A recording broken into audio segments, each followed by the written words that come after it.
Assalamualaikum warahmatullahi wabarakatuh. Saya Nimatul Mukarohah di sini berlaku sebagai moderator dari kelompok 3 akan menyampaikan kasus yang akan kami angkat, yaitu tentang kekerasan yang terjadi pada anak.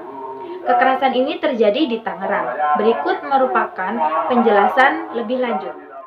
Kekerasan terhadap anak adalah tindak kekerasan secara fisik, seksual, penganiayaan emosional, atau pengabaian terhadap anak.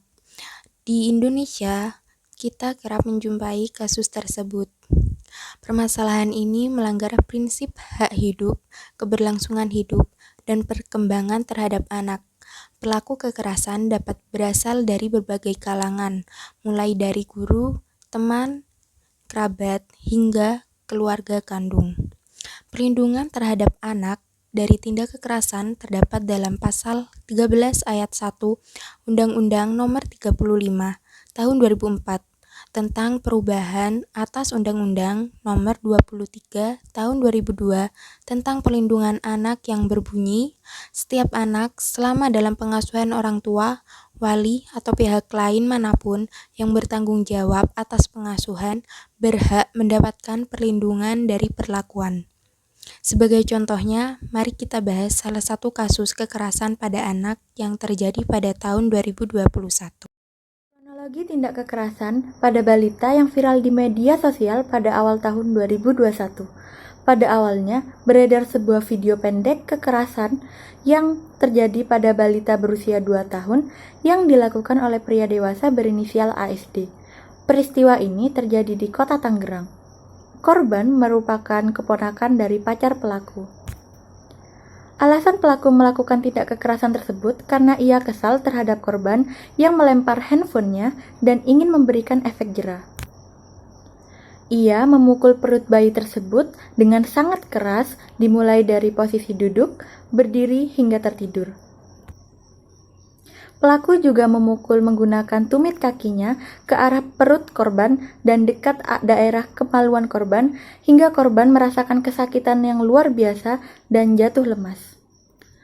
Atas perbuatannya, ASD dijerat pasal 80 Undang-Undang Nomor 35 Tahun 2014 tentang kekerasan terhadap anak.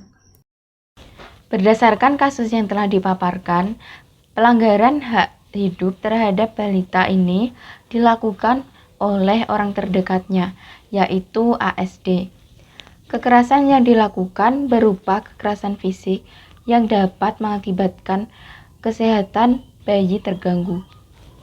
Dalam menangani kasus ini, polisi berperan penting untuk melakukan penangkapan dan memberikan sanksi tegas agar kejadian serupa tidak terulang kembali. Ya, untuk mencegah dan menangani kasus kekerasan anak, maka dibutuhkan beberapa solusi yang efektif. Di antaranya, 1. Memberikan edukasi dari berbagai pihak tentang pentingnya menjaga hak hidup anak.